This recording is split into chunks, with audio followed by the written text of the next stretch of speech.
to the sea, to the sea, to the open arms of the sea. Lonely riverside, wait for me, wait for me. I'll be coming home, wait for me. Oh,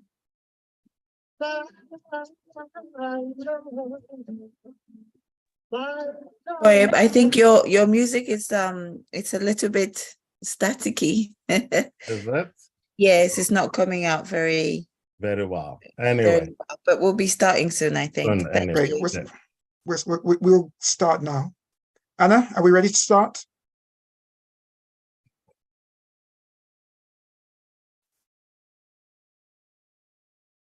Anna, come in, Anna.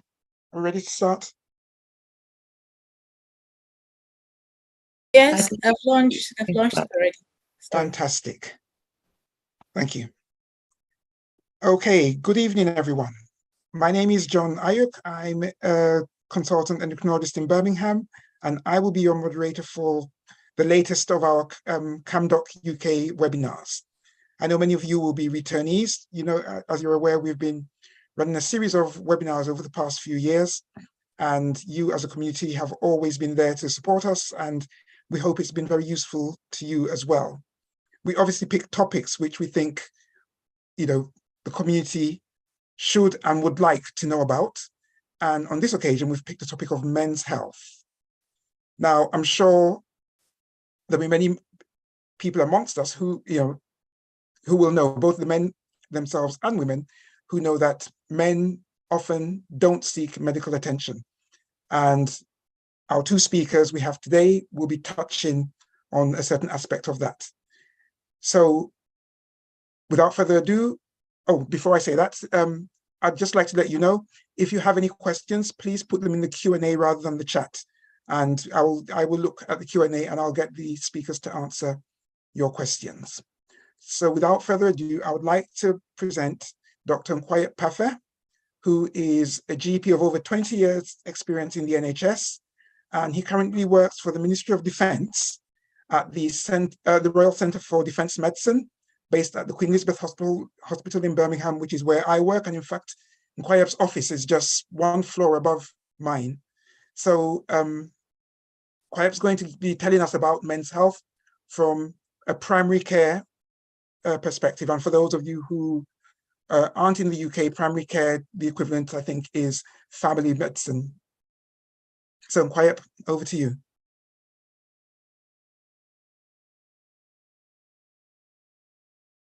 Nkwayep, you're on mute.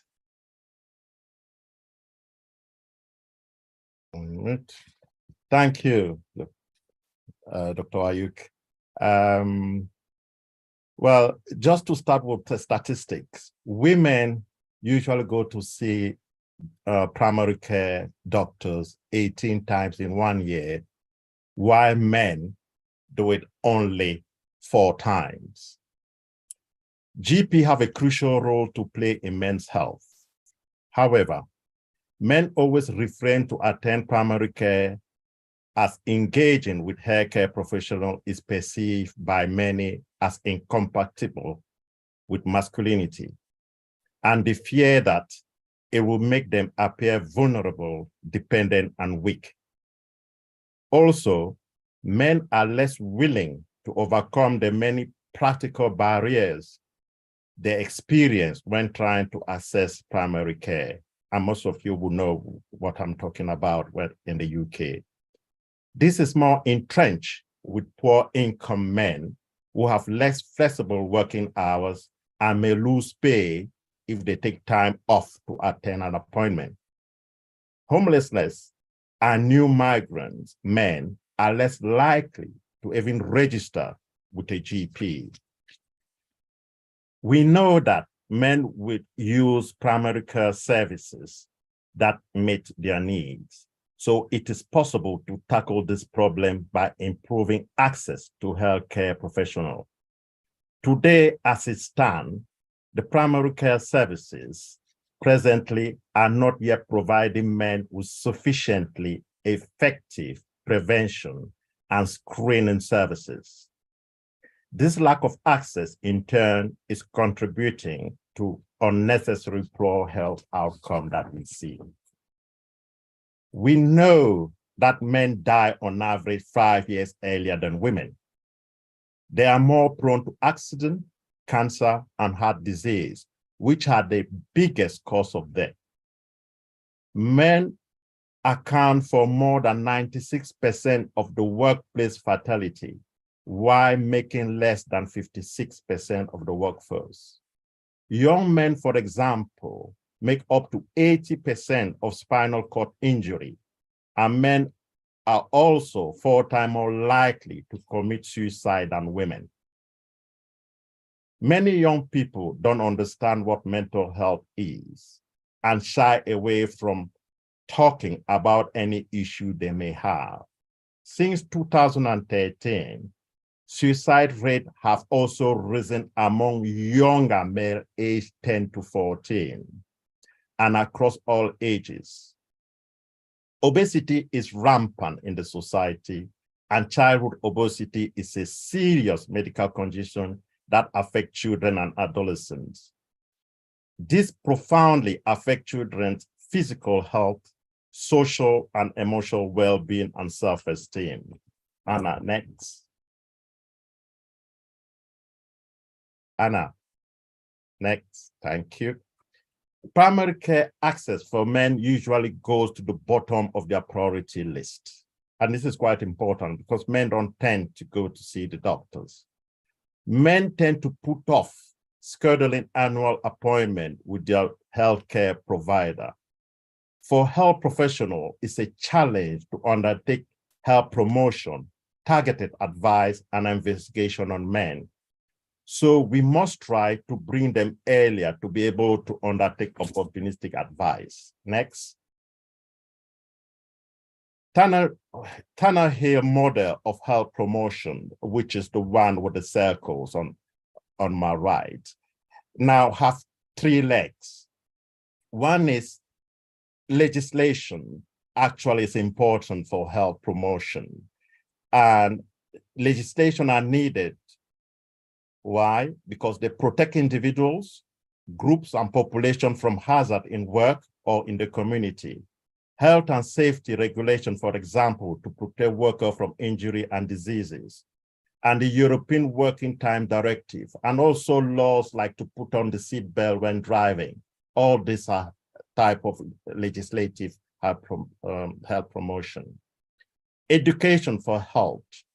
Empower healthcare professionals to best support patients with long-term conditions.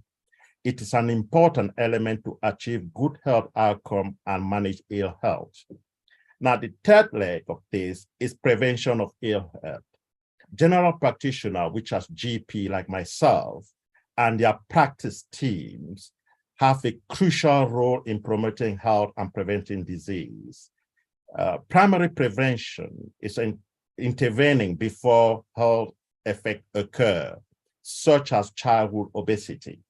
Secondary prevention, screening to identify diseases in the earliest. On those who are obese, for example, we screen for diabetes, we screen for high blood pressure. And tertiary prevention, managing disease post-diagnosis to slow or stop it. Now, next. Taking action to reduce the incidence of disease and health problem within men population is challenging, either through universal measure that reduces life risk or by targeting high-risk group. Men are more likely to experience chronic health conditions earlier than women because of different lifestyle, biological, and social factors. These include smoking, drinking a lot of alcohol, using cannabis and substance abuse, and anabolic steroid, and also not doing a lot of exercises, unhealthy diet, and lack of regular checkups. Child obesity is on the rise, and it is more common in men than female. Being overweight or obese can affect your child's self-esteem and mental well-being. Overweight and being obese increases the risk of type 2 diabetes. Up to 25% of children who are overweight or obese have high blood pressure. So tackling this issue earlier on is important to reduce the risk of further complication or being overweight or obese. Since this patient earlier on is important to help with health promotion and intervention. We know today that obesity started quite early. Children around 6 are usually obese in primary schools. And so this is also on the rise. One of the main issues with men is that they don't tend to attend clinics. Next, please. So what should we do? Now, there's a lot of things that could be done. Now, the first thing is to try to encourage men to attend clinics. For children, their mother is usually the one that should bring them in so that they're checked and given advice on how to lose weight. Glucose should be done yearly on those at risk, which means those obese patients, those with family history of diabetes, and on Afro-Caribbean and Asian. Cholesterol should be checked every 4 years for those without any risk, from the age of 25. But those at risk, such as family history of high cholesterol, obese patient, diabetic, those with hypertension, those with thyroid disease, should have it done yearly. Thyroid function test and liver function test and kidney test should be done yearly on obese patient, on diabetic, those with high blood pressure, and those with cardiovascular problems. Vitamin D is, for those of us who live in the Northern Hemisphere, should be checked. How often we should do that is debatable. And so I would advise patients to usually check their vitamin D, usually when they're feeling a bit tired and stressed. Testosterone. Now, on the GP line in primary care, we don't tend to do this enough. And I will encourage my colleagues to do this test because it's a test that we tend to forget. And we see them with people with erectile dysfunction. This will be discussed later. Obese patients are mostly those with big belly. I'm talking about men with big belly because waist circumference has a stronger predictor of low testosterone level than body mass index. A study by the University at Buffalo in 2012 showed for the first time that obese male aged 14 to 20 have up to 50% less testosterone than their normal male of same age. Now, men might notice that they don't have their usual level of energy. They feel tired, they feel fatigued, they should check their testosterone, Those with sleeping problems as well should have their testosterone checked. And this is because low testosterone level, actually there is an incrementation of cortisol circulating in the body. And cortisol is the body primary stress hormone. One of its functions is to want to be alert, which can result to shorter sleep cycles. Now, low testosterone also make men to struggle to focus, or they may also find that they're having memory difficulties. Anxiety, depression, and irritability can also be among the symptoms of low testosterone. Those would have lost hair, those were anemic, that means low blood count in the body, and those with osteoporosis, which is low of its reduction on their bone mass, could also have low testosterone. So testosterone should be a test that we do routinely, but now it's can't be done in primary care. prostate-specific antigens will be debated by my next colleague, should be done, in my view, from the age of 50. How often we should do that after that is debatable. Blood pressure, we should check blood pressure every 4 years from the age of 20 or 25 for those at risk group, but with no risk factors. However, it should be done yearly on obese patients, people with diabetic, people with cardiovascular problem, or family history of high blood pressure. In Afro-Caribbean, from the age of 35, we should do them yearly. Weight, I don't emphasize, try to check your waist circumference, because the measurement of the waist circumference is quite important to predict low testosterone. And this should be done every 2 years. And also, if it's, your waist circumference is getting larger, it will be advisable to do a testosterone check, sorry. Glaucoma should be done at the age of 35 for those at risk. And we meant by that those with family history of glaucoma, or from the age of 40, and then yearly after that. Now, those with skin problem and self-examination is very important here. And as much as possible, it should be done every couple of months or as a self-examination, but mapping, which require a dermatologist, or taking pictures for those at risk with family history of melanoma or have multiple moles, to actually see a dermatologist to actually map those lesions. Now, albino patient, for example, male patient, or blonde Caucasian with blonde hair or ginger hair are also at risk because they burn easily, they don't tan. So those also need a mapping of their skin lesion yearly.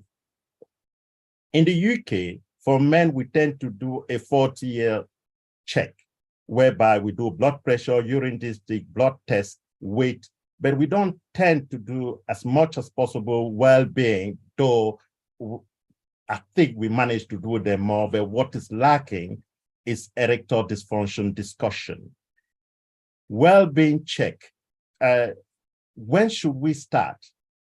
Well, in my view, we should start at the age of 12. However, for those children at the age of 6 who are obese, we should do a screening tool yearly on them to see whether they're getting depressed.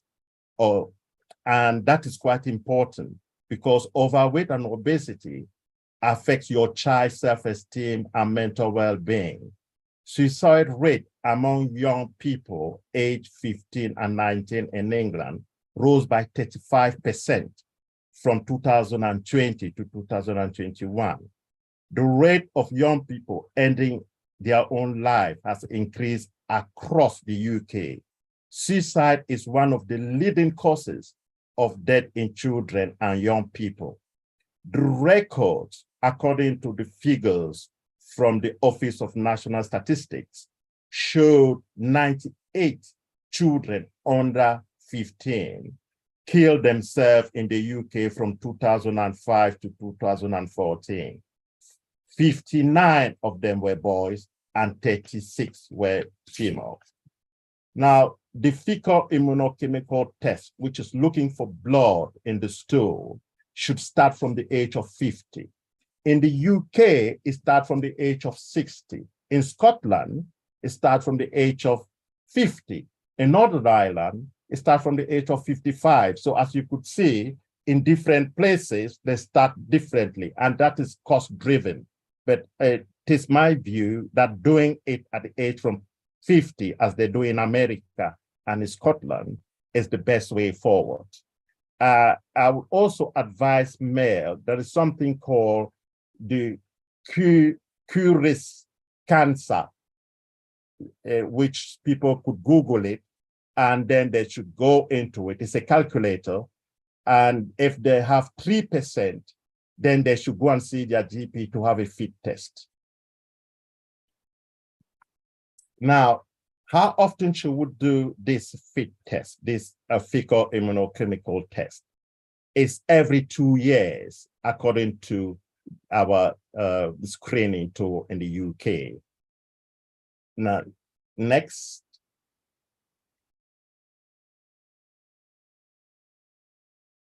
Now, men are at high risk for multiple diseases. It is not secret that obesity is bad for health. It leads to bad health by increasing the risk of heart attack, stroke, hypertension, diabetes, cancer, osteoarthritis, fatty liver, and depression. Obesity is a killer, and lack of exercise are responsible for about 1,000 American deaths each day, while in the UK it's 85. Obese patients usually have low PSA. And I think that the reason for that is because of blood dilution, because they have more blood and it's more diluted in their blood. So their prostate specific antigen is reduced. Now, low well-being is more likely among people who recently smoked, drink alcohol, or have taken up drugs. So I would suggest to any parents that have young boys or even young girls that if they smoke at the age of 12, 13, 14, just to have them check to see their well-being. Cannabis remains the most common substance, which is 87% that young people comes to treatment for. And around half of those young people in treatment said they have problem with alcohol as well. 8% of them would say they have ecstasies, and the other 8% will also say they have cocaine problem. Opportunistic advice about sex, drugs, smoking, and alcohol is quite important. I would emphasize that testosterone should be a routine test, and well-being screening on obese patients should start earlier than the 12 years that mentioned on the board. Thank you. Next. If there's any question, I'm happy to answer. Thank you very much, Quiet, for that talk. Just looking in the chat, in the interest of time, there's one question I'm going to ask you from our colleague, Collins, who's a GP in Manfay. And what he's asking is there a stress contribution to reasons why men die on average earlier than women?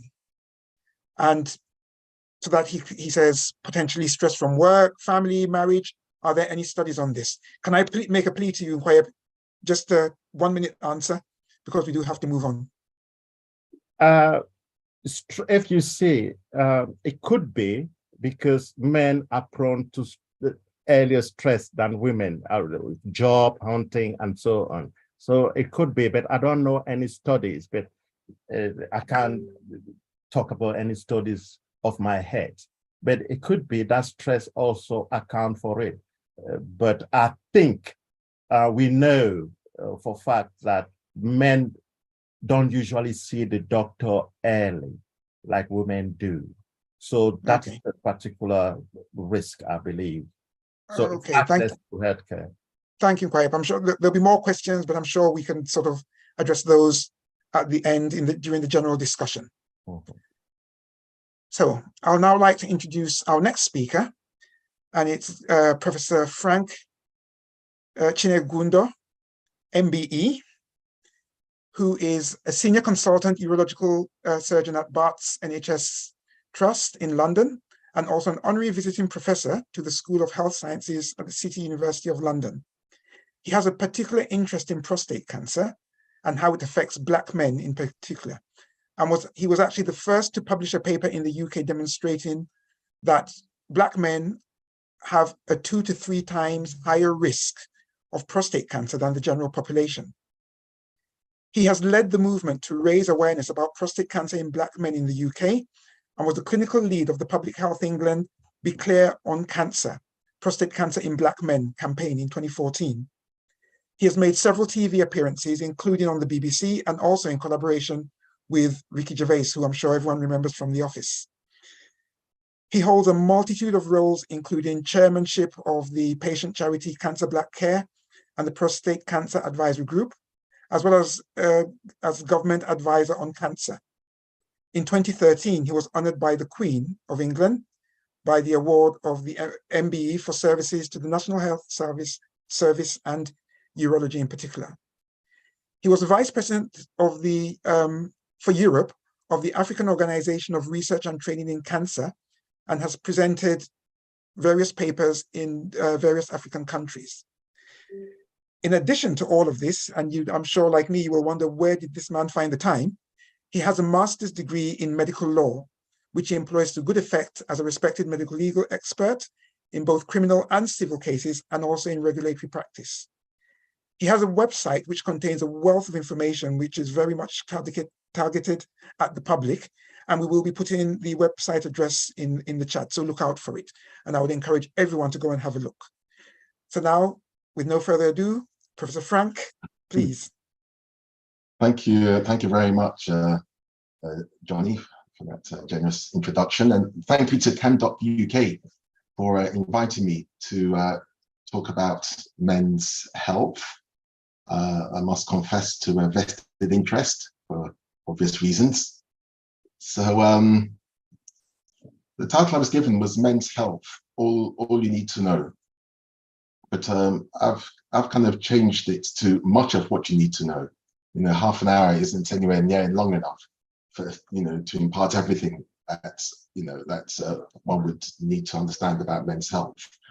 So what I'm going to do in the next 20 to 30 minutes is just to give you a flavor of some of the topics that, as a urologist, I would be involved with. I was asked to cover erectile dysfunction, sexual health, the prostate gland, both benign enlargement and prostate cancer.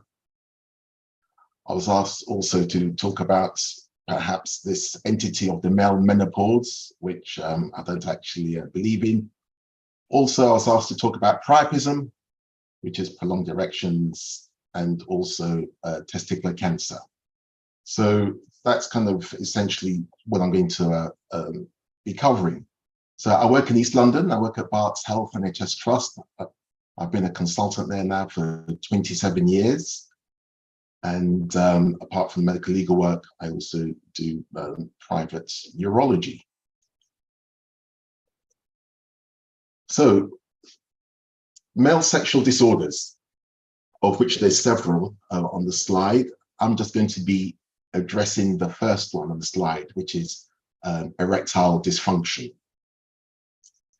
Now, others are premature ejaculation, which is up to one third of men.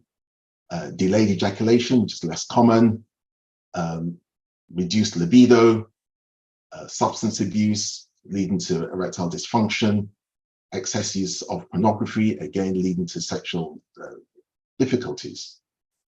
And when we're talking about erectile dysfunction, we're talking about the definition is an inability to get a sufficiently rigid erection for penetration. That's the diagnosis of erectile dysfunction. And for us to think it needs medical attention, it's got to be happening most of the time and for over at least a 6-month period, and also causing some measure of distress. Erectile dysfunction, it's often due to physical causes, which I'll come to in a minute, but in at least 20% of the time, the erectile dysfunction is due to some sort of psychological issue, depression, anxiety, stress, and so on. So erectile dysfunction. I think I'll start off by saying that for the vast majority of men with erectile dysfunction, of whatever the cause, it is something that is treatable. It is something that can be managed. Depends how far the man wants to go in his efforts to attain erections. And I mention this because some years ago, I was on a BBC radio program called Africa, Hear Your Say. And people were ringing in from all over Africa, the topic being erectile dysfunction.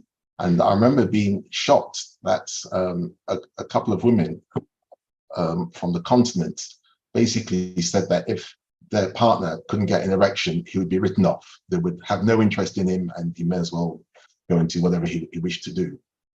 And, you know, I tried to counter that by saying the man may have a problem, but there's always some way of dealing with that. So how common is erectile dysfunction? It's actually pretty common. You can see in the age group 60 to 69, up to 1/3 of men will have erectile dysfunction. So it's actually very common. We are seeing increasing numbers of young men, and by young, I'm talking about under the age of 30, with erectile difficulties, which we think is allied to excessive pornography, which means that when they are in a real life situation, things don't work as how they would wish them to work. So it's a common problem, and it's a common problem worldwide, and it is a cause of distress to men. There are a great many reasons why a man may develop erectile dysfunction. 80% of the time, it's due to what we would call an organic cause. In other words, some sort of disease process. 20% of the time, it's due to some psychological problem. Now, in order to get an erection, certain things have to happen. You have to have the nerves intact, so the signals coming from the brain down to the spinal column. So if you have some sort of problem with your spine or spinal injury, you're going to have erectile problems. The nerves in the pelvis, and particularly those that go to the penis, have to be intact. So if you have some neurological problem, you may have erectile dysfunction. And most importantly, you have to be able to get blood into the penis rapidly and under pressure, and it has to stay there until sex is over. Therefore, anything that will cause a general reduction in blood flow will lead to erectile dysfunction. So on this slide, I've put a few things down. So cardiovascular disease. So it's very common in men who have heart attacks or who have ischemic heart disease. So much so that when we have a man who's presenting with erectile dysfunction, we ask them about their cardiovascular status. So are they getting chest pains? Are they getting pains in the lower limbs when walking? You know, signs of peripheral vascular disease. And at times, the first that a man is aware that he may have some problem with his heart is when we as urologists start questioning them about their cardiovascular status. Hypertension is strongly associated with erectile dysfunction. Not only having high blood pressure, but also many of the tablets that we use to treat blood pressure, those tablets in themselves cause erectile dysfunction. So it's like a double whammy, the high blood pressure and the tablets used to treat it. Now, I come across many men who stop taking their antihypertensives because of the effect it has on their erections. And I try and encourage them not to do such a thing, because we also see men coming in with strokes because they've stopped taking their antihypertensives because of the erectile dysfunction as a side effect. Cigarette smoking is bad news. The commonest reason for a man under 40 that I would see in my clinic with erectile dysfunction is smoking. And that's because the tar clogs up the arterial blood flow to the penis. So it's a vascular problem.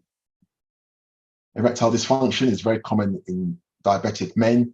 I would go as far as to say that eventually most diabetic men will end up with a degree of erectile dysfunction, both from microvascular disease and also from macrovascular disease, not to mention the peripheral neuropathy that can arise with diabetes. If you have blunt trauma to your perineum or to your pelvis, where you may damage those nerves in the pelvis that cause that lead you to be able to have erections. There are a whole other causes of erectile dysfunction. Some of the drugs like cannabis and heroin, other drugs used for other medical causes can cause erectile dysfunction. So we always take a drugs history when the man presents. Neurological disorders like Parkinson's disease, renal failure, and a whole host of other conditions. So when a man presents, this is part of the evaluation of the man. We're looking to see if there's some remediable cause. Is there something that we can alter medically that will cause a return of their erections? So drugs, I've mentioned, alcohol in excess will cause erectile dysfunction. Obesity, the metabolic syndrome. The previous speaker alluded to men with big bellies, which is an indicator of the metabolic syndrome. These cause erectile dysfunction. And these are things that can be altered. You know, there may be scope for changing your antihypertensive medication. You can reduce your alcohol. You can do something about your weight. We assess the lower limbs. Is there evidence of peripheral vascular disease? Testosterone has been mentioned before. Testosterone is only responsible for erectile dysfunction, perhaps in less than 10% of the men that we see. Being diabetic, thyroid dysfunction, there's an association with a high cholesterol level and erectile dysfunction. There is also an association with the benign enlargement of the prostate gland, which I'll talk about a bit later, and indeed an association with prostate cancer. Therefore, every man that we would see over the age of 45 with erectile dysfunction, we would check the prostate glands by rectal examination, and we would obtain a PSA, a prostate-specific antigen blood test. There are physical things that can cause erectile difficulties, such as too tight a foreskin, so it's painful when the man wishes to have sex. Peyronie's condition. Peyronie's is a disease where you get scar tissue in the sheath that surrounds the spongy tissue of the penis, and commonly when the penis is erect or semi-erect, it bends to one side. Hypogonadism is where the testosterone level is low due to some problem with the testes. And I've mentioned consider ECG, because many of these men, particularly those over 50, particularly if they're smokers, will have cardiovascular disease.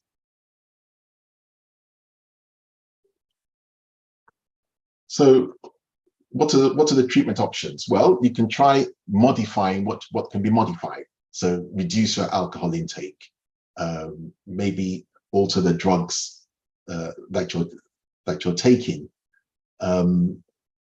Depression, have that treated. The therapies that we have available to us, if modifying the risks and counseling don't help, are tablets, local therapies, and surgical therapies. We generally start off with tablets, then we move on to local therapies, and if all else fails, there are good surgical options for enabling the man to get an erection.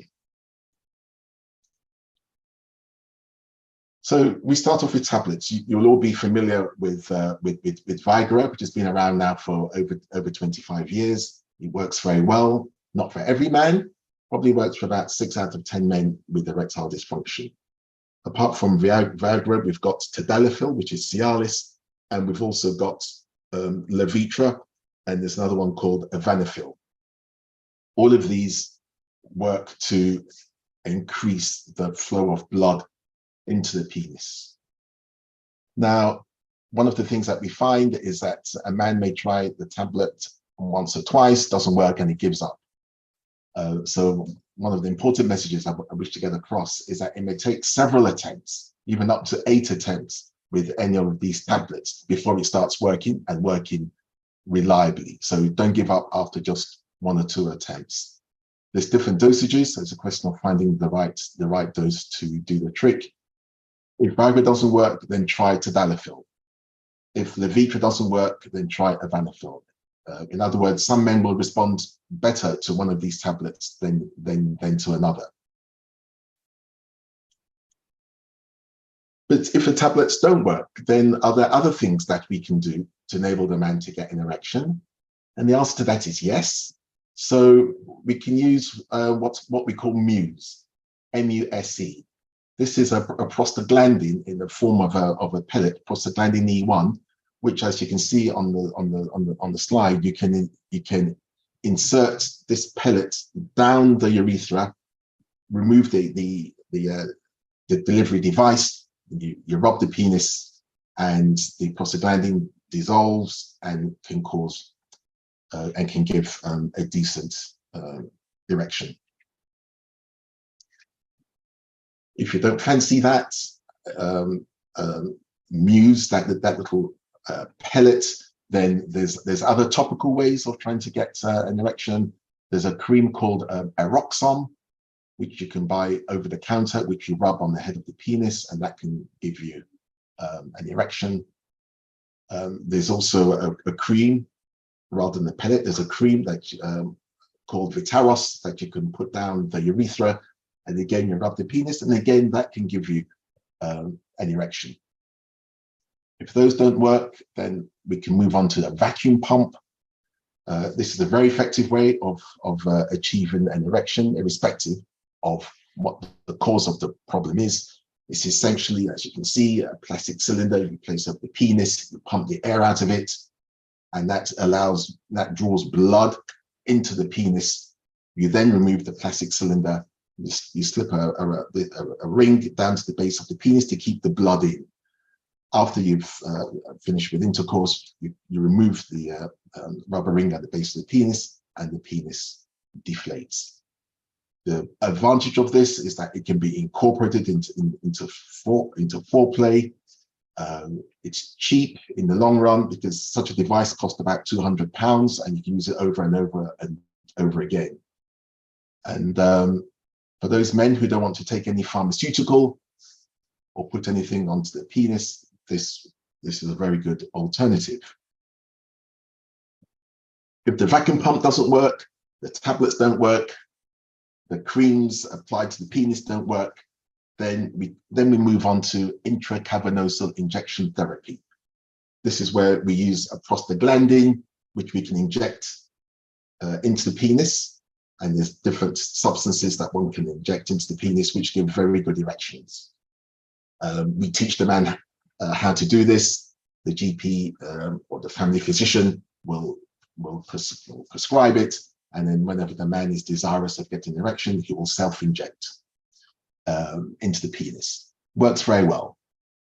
Where the tablets perhaps have a success rate of 6 out of 10 men, I would say the injections are probably looking to 8 to 9 out of 10 men that it'll work for. We have to get the dose right, because if you inject too much, then it's possible to have a prolonged erection. That we call a priapism. So injection will work for most men. So what if the injection doesn't work? What else can we do? So the last resort is what we call a penile implant, or a penile prosthesis, of which there's various types. On the slide, I'm showing you what we call a 3-piece inflatable prosthesis. Essentially, this is a silicon polymer in the shape of rods that you conceal within the shaft of the penis. You have a reservoir of fluid which is buried behind the pubic bone, and you have a pump device. Again, everything is concealed, nothing to see from the outside. The pump device, it lies in the scrotum, and essentially when the man wishes for the penis to be erect, he'll squeeze on the pump device, in the scrotum, which will transfer fluid from the reservoir and into the cylinders within the penis.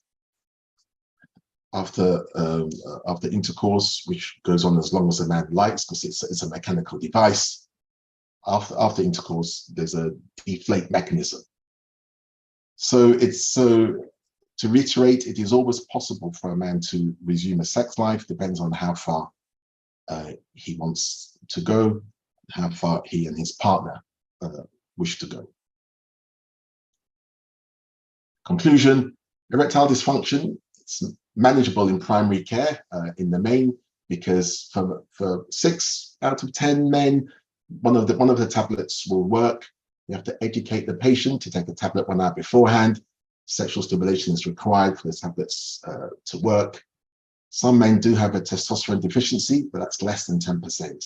And for those men with a low testosterone, we can give them injections of testosterone, which may help restore their erections.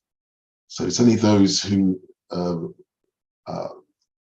not managed in primary care, or the tablets don't work, who then get referred to us as specialist urologists to deal with. Prostate cancer. I just wish to address this briefly. It's the most common cancer in men in the UK and indeed worldwide. I think it's the second most common cancer. In the UK, there's something like 52,000 new cases per year, and somewhere between 12 and 14,000 men a year die from prostate cancer. And as has been mentioned previously, the incidence of prostate cancer is double if you're black, whether you're black in Britain, the Caribbean, Africa, or South America. There's something about the African diaspora that confers a twofold risk of getting prostate cancer.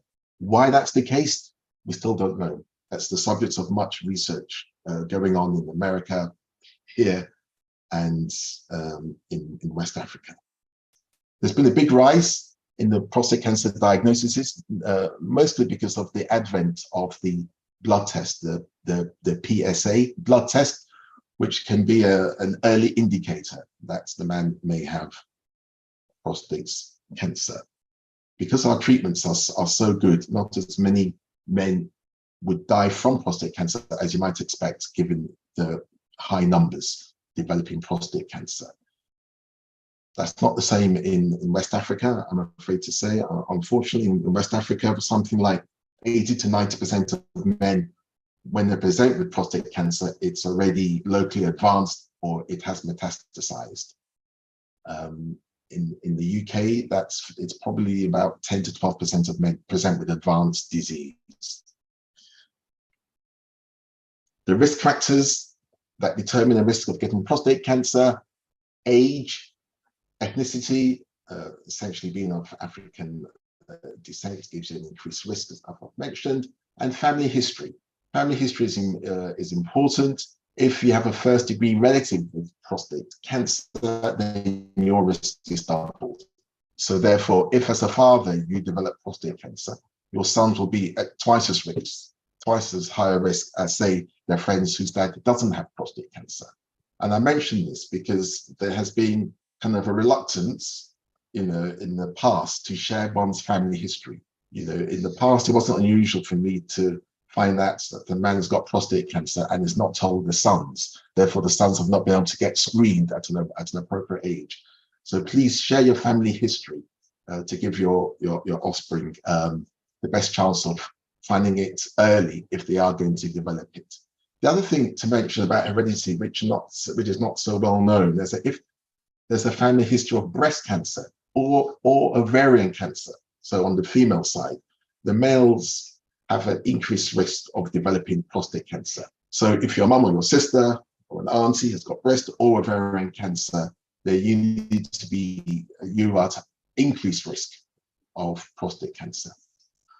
Some of the other things I've put on the slide: smoking, sexual behavior, STDs, alcohol, diet, and so on, probably do affect the risk of prostate cancer, but the evidence base is not so strong for those.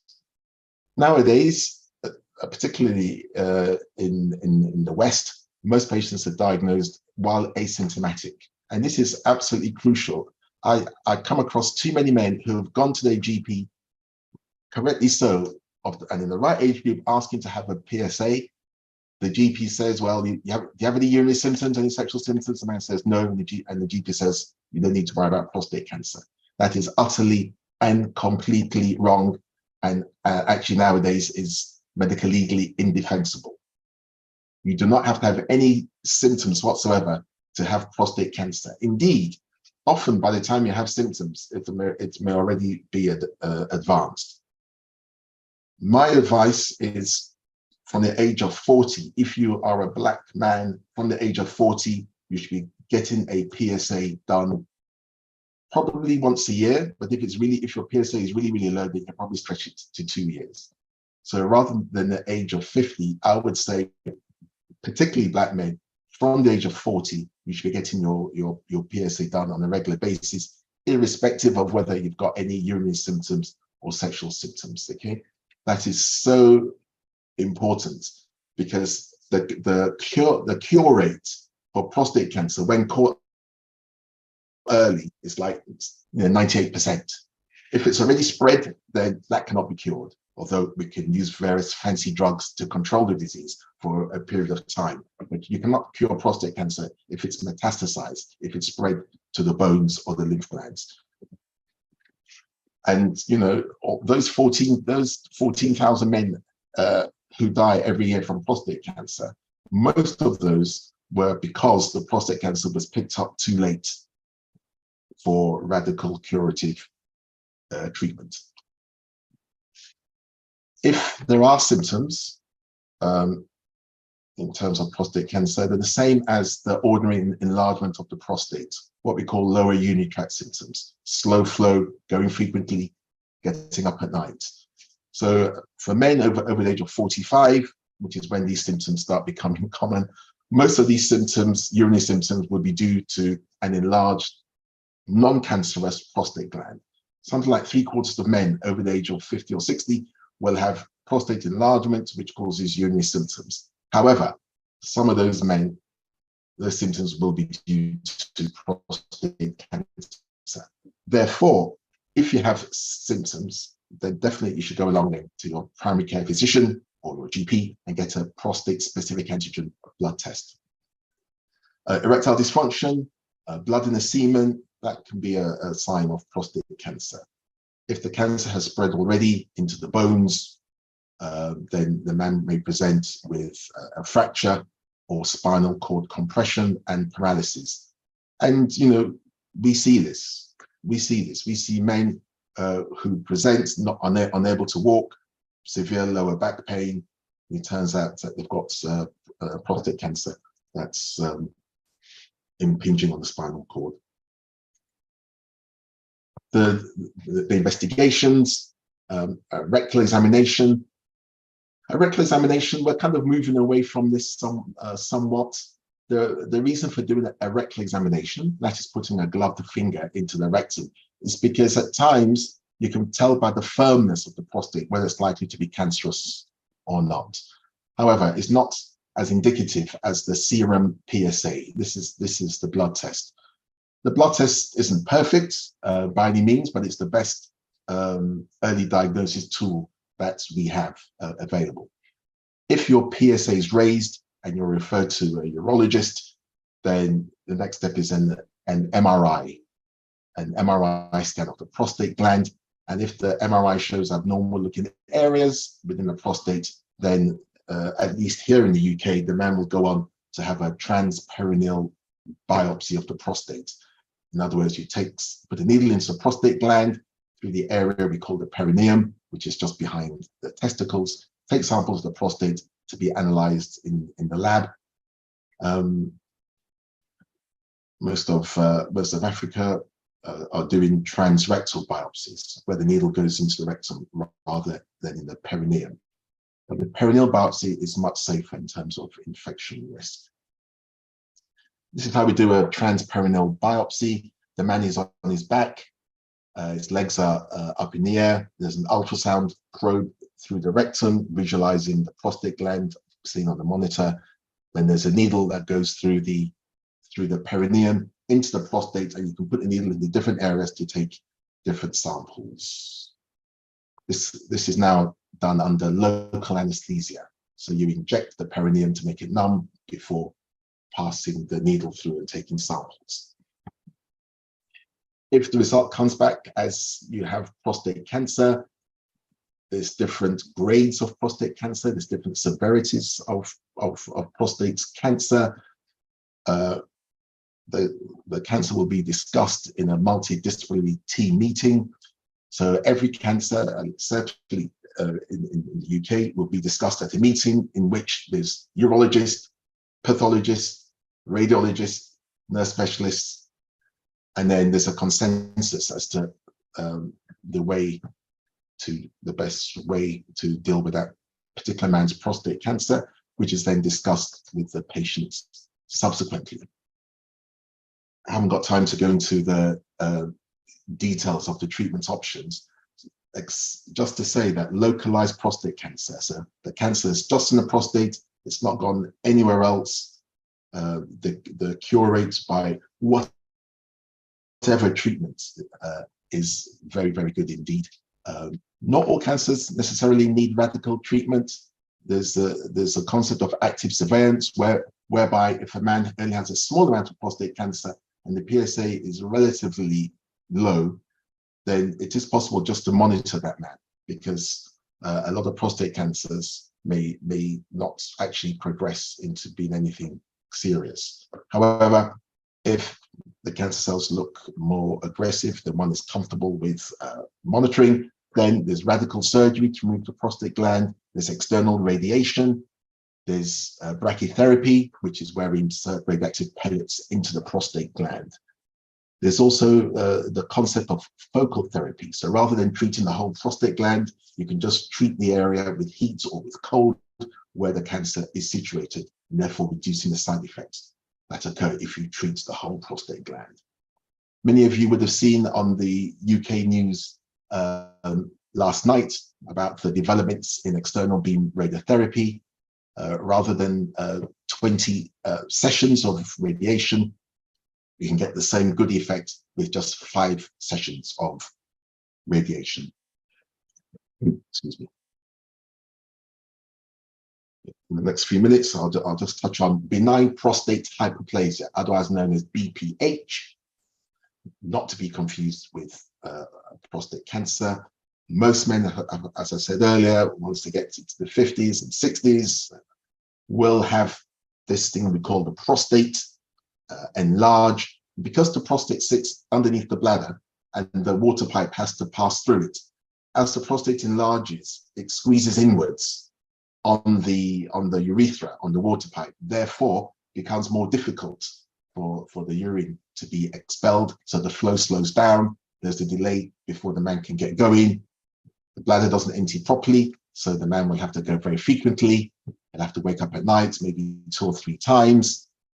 The man may have problems actually controlling the urination. He'll get the sudden urge that he wants to pass urine, and he has to rush, or it leaks out. So these are the symptoms that indicate some problem with the prostate gland. Most times, it's going to turn out to be benign enlargement. And the way we make this diagnosis is by feeling the prostate gland, and it's also by the PSA being normal. So if the PSA is normal, the prostate gland feels rubbery as opposed to hard, then the diagnosis is that of benign prostate hyperplasia.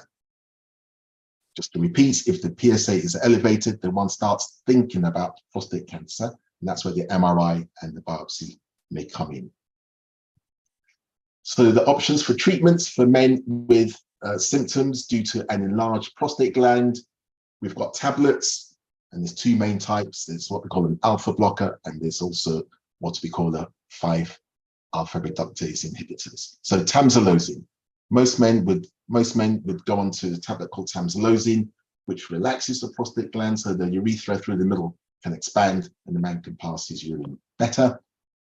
If the tamsulosin alone doesn't work, then you can add in finasteride or dutasteride, either by themselves or in combination with the tamsulosin.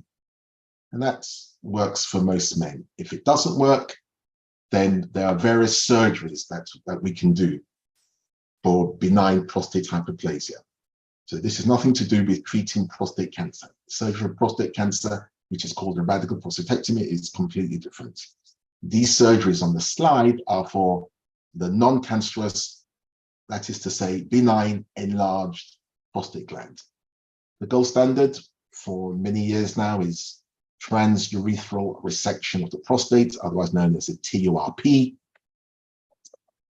If the prostate size is over 100 grams, which will be a large prostate, then we can use a laser technology to remove the prostate gland through the urethra.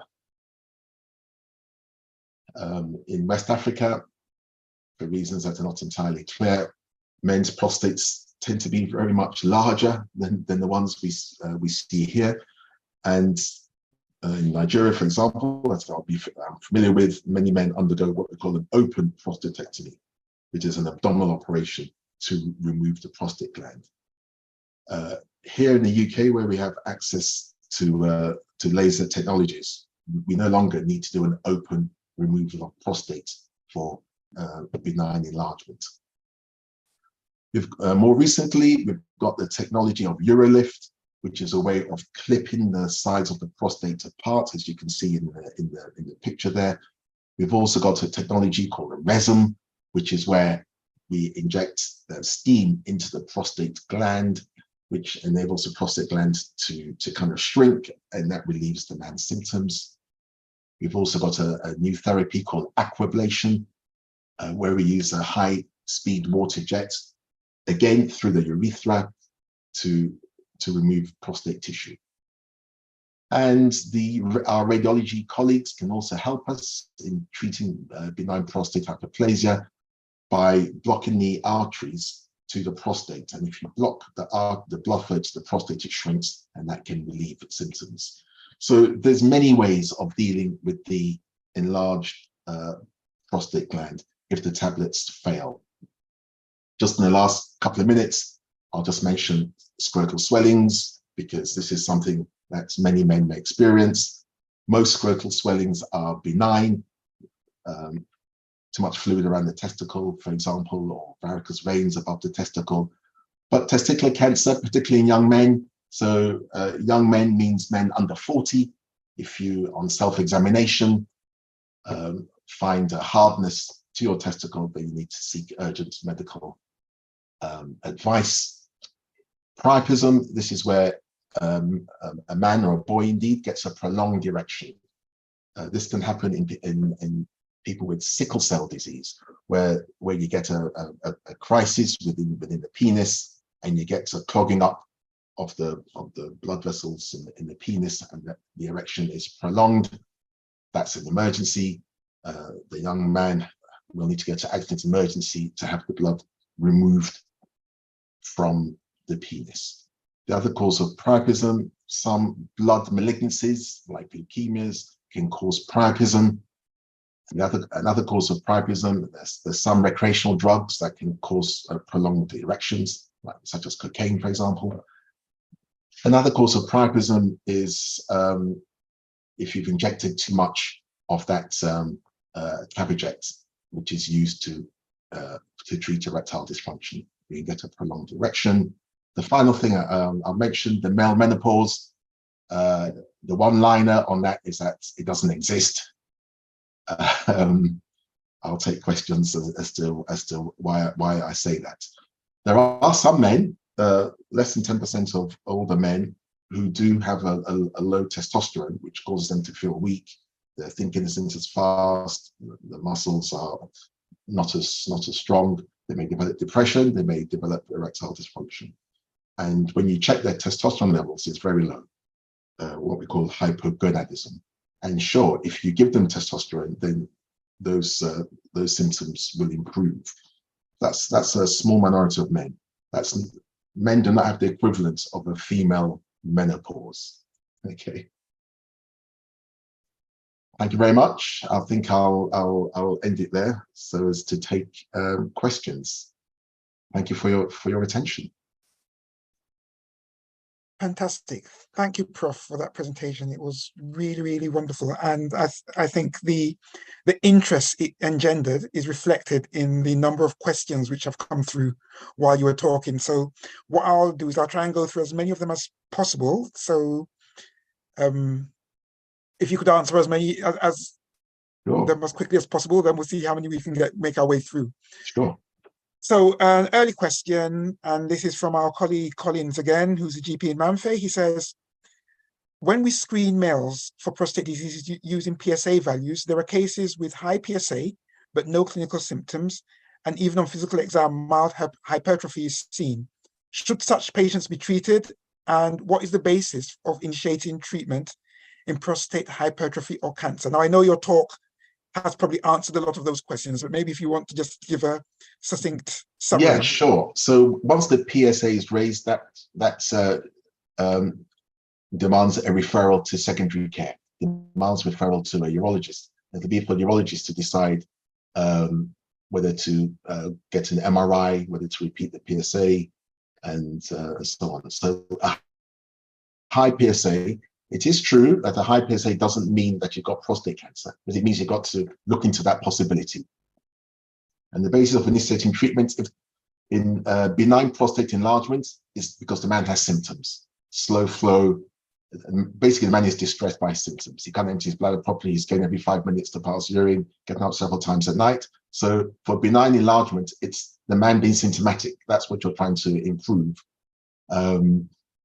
Prostate cancer, you have to treat. Most prostate cancers will need treatment because otherwise it will spread. And once it spreads, then you can't cure that kind of situation.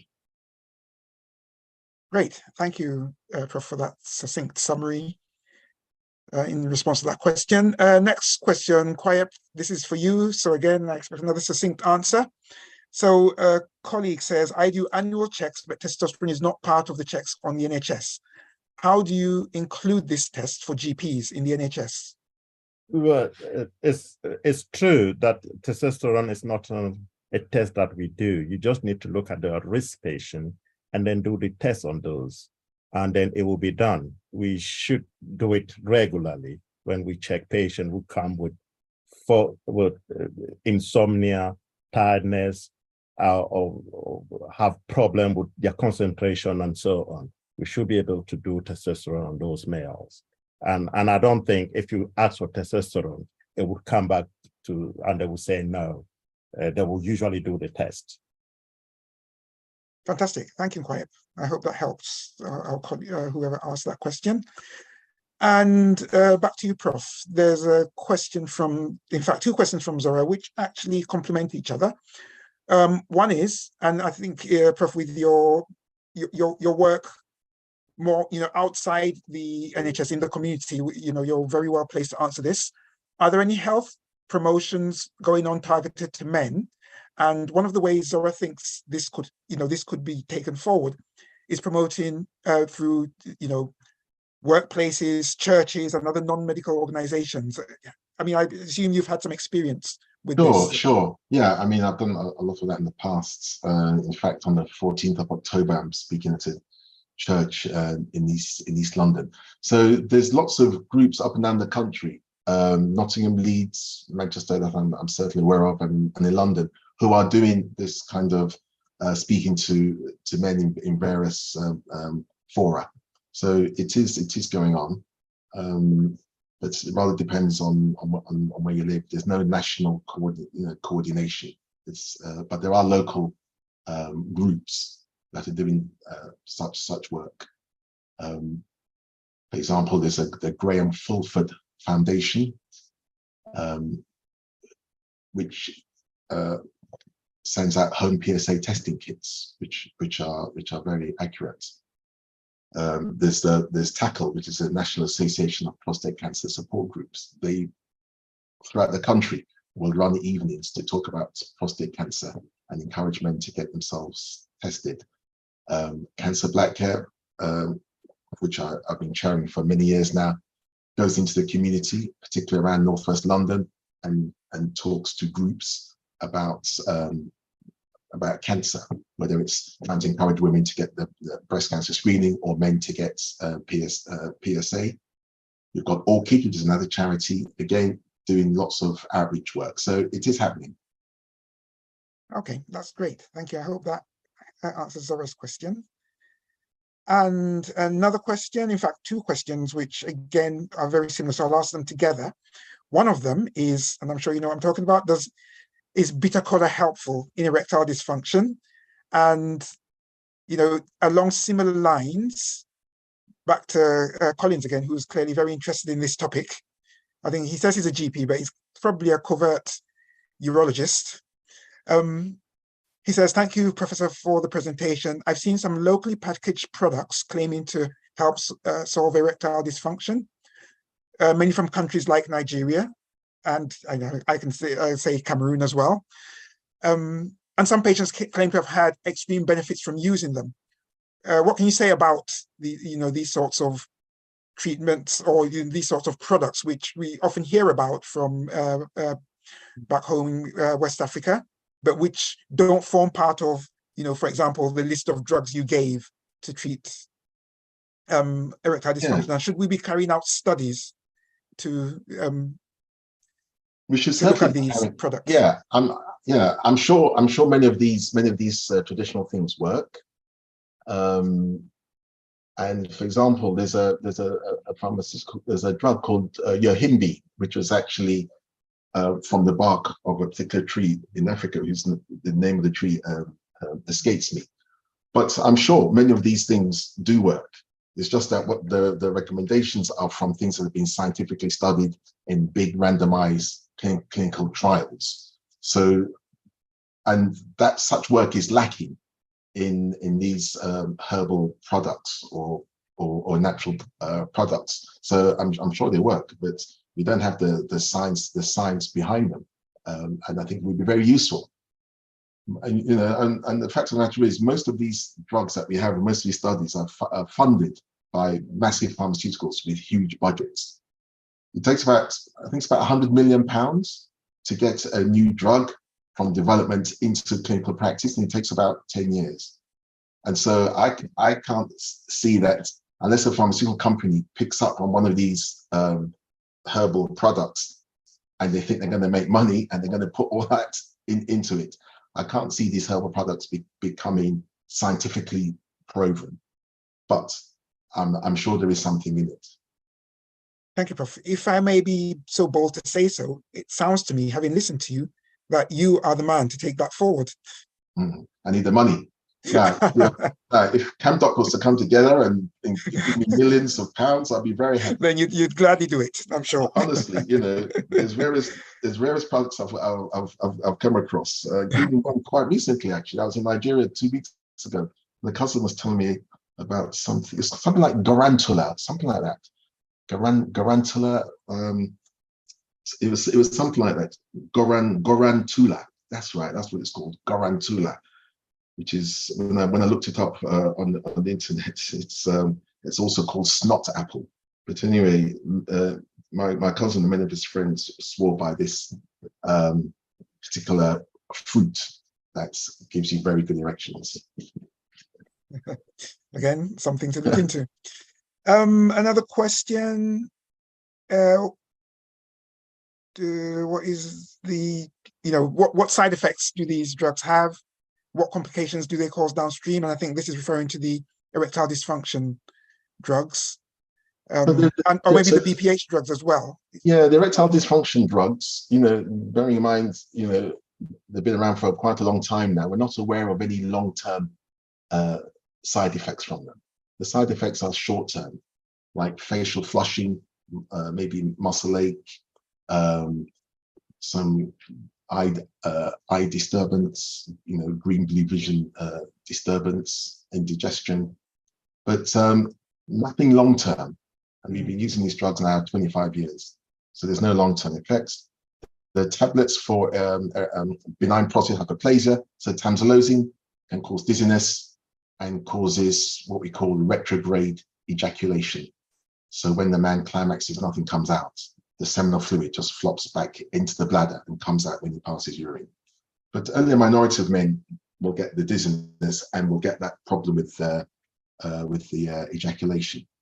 So they're pretty safe and with very good side effect profiles. Okay, thank you, Prof. Another question, like I said, they're coming in thick and fast.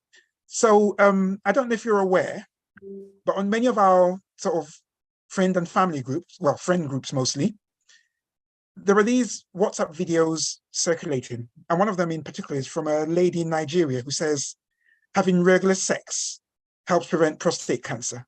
And obviously all of us, the men, decided we're going to believe that, whether there's scientific proof for that or not. Question now to you, is that true? You know, it's been a source of controversy and discussion and debate and research for many years. So the latest kind of big study I saw did suggest that the more you ejaculated, the lower your risk of prostate cancer. But it seemed to suggest that you'd have to ejaculate like 30 times a month, which is like every day, to reduce your risk significantly. Now, so whether you have sex once a week or twice a week, is that going to reduce your long-term risk? We don't know. We don't know. But I certainly don't think that it can do you harm. Let's put it that way. And it may do you good. So the more sex, the better. The more you ejaculate, the better. There's also some research to suggest as well that STDs, sexually transmitted diseases, when you're young, may increase your risk of prostate cancer when you're older. So when I'm talking to young men, I say they should, be sexually cautious, use a condom.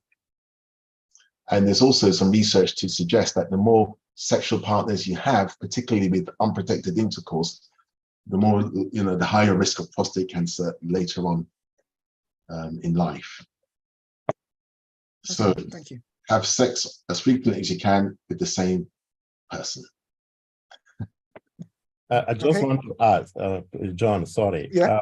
Is it not because having more sex for male increases their well-being, and by doing so they feel happier, and then that could also be an effect?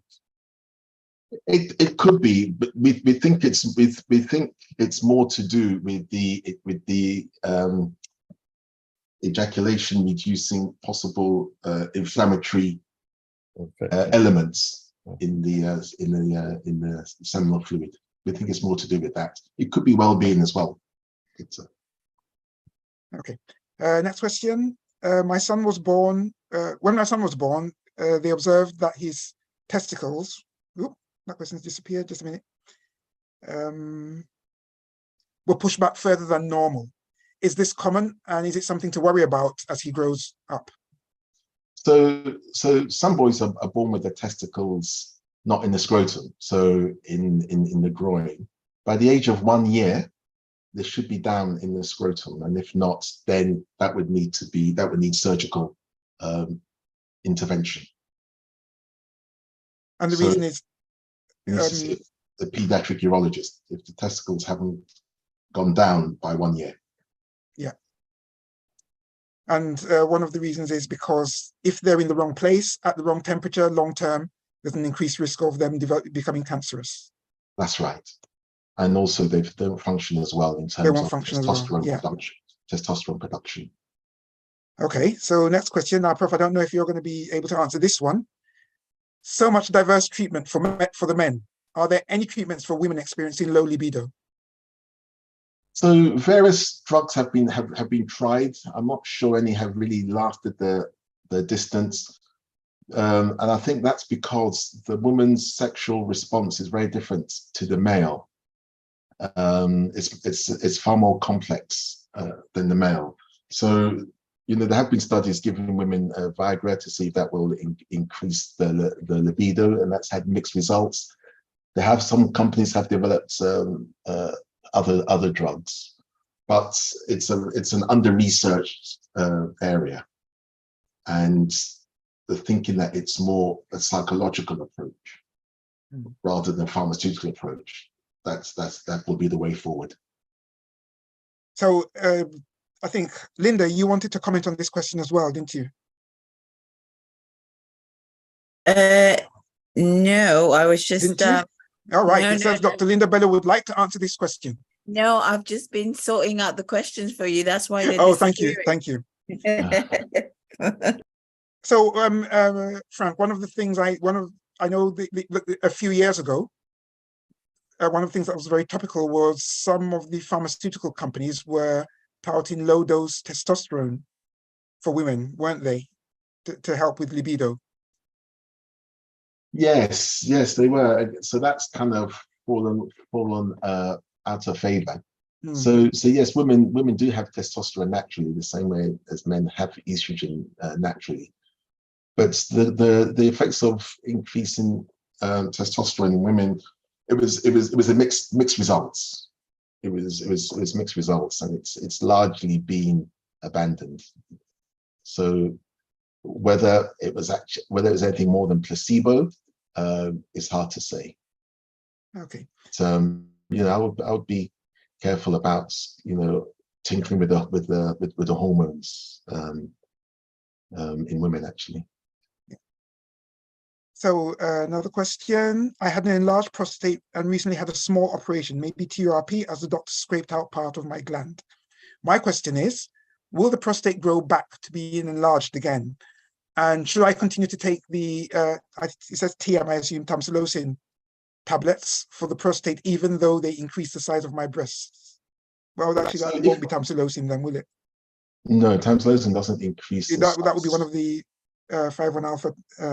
Possibly finasteride. I mean, the answer to that is that the prostate can regrow, but it's only in about 10% of times. If you've done a good resection of the prostate, only 10% of the time will that prostate regrow over a period of 10 years. So it's unusual. And once you've done the operation, there should be no need for tablets. So I'm very surprised that he should stop taking the tablets. Yeah, he shouldn't be on tablets if he's had the prostate kind of excavated. Okay, thank you. Next question, any pointers to reduce the prevalence of premature ejaculation?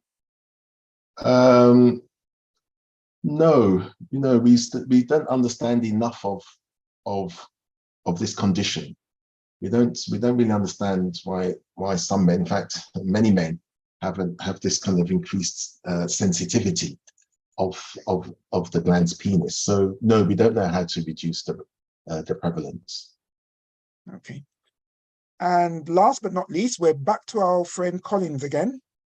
And what he says is, please, I want an issue I want to discuss with Professor Frank. Please tell him I'm begging him for his contact details. Well, you can have my email. I think Collins would love that. Okay. So, Collins, if you put, or Linda's typing an answer, so I'm sure we'll get that. Oh, something else has come in from one of our colleagues. What about sildenafil to treat libido? During my degree, I was taught this medication has high risk of giving cardiovascular disease as side effects. What are your thoughts? So we don't use these tablets to treat libido. Sildenafil doesn't improve libido. Now, having said that, if you are able to get decent erections and you think things are going to work, then that will naturally increase your appetite for having sex, but it doesn't increase libido. And also, I would disagree with the high risk of giving cardiovascular disease, the side effects. I know of no evidence to support that. I think the story about these drugs and the heart came about because with these tablets, sildenafil, tadalafil, levanafil, and so on, there's a drug interaction with nitrates used for ischemic heart disease. So if you're taking glycerol trinitrate, you're taking isosorbide mononitrate, then it's contraindicated to take these class of drugs concomitantly.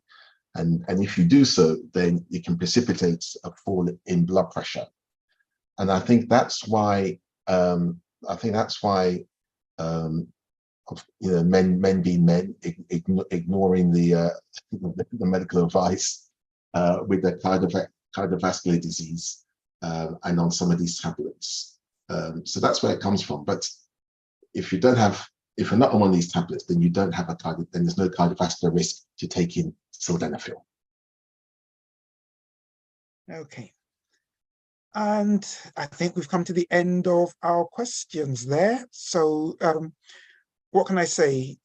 Frank, it's been wonderful. Like I said, you saw the number of questions that came through. Quite, thank you very much. I think these two talks really complemented each other.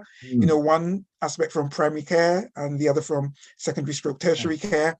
Good. So it really complemented each other. I hope our audience have found it very interesting. I think they have, given by the amount of interest seen from the number of questions which came through. I'd just like to thank you both very, very much for this. Now, to our audience, thank you for participating. We do this for you guys.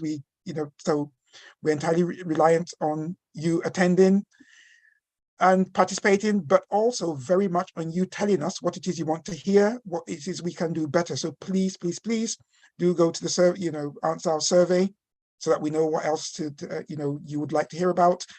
And before we go, I'd just like to let everybody know that our next webinar will be on November 25th, and it will be about sickle cell disease, including its impact on mental health. So we really look forward to all of you joining us for that. But for tonight, we will draw this to a close. Thank you all very much. Obviously, our speakers and panelists, if you could just hang on for a few minutes while the audience goes, we'll just have a quick debrief, if that's okay. Johnny, the survey, we have a survey. Could you? Yes, I've mentioned that already.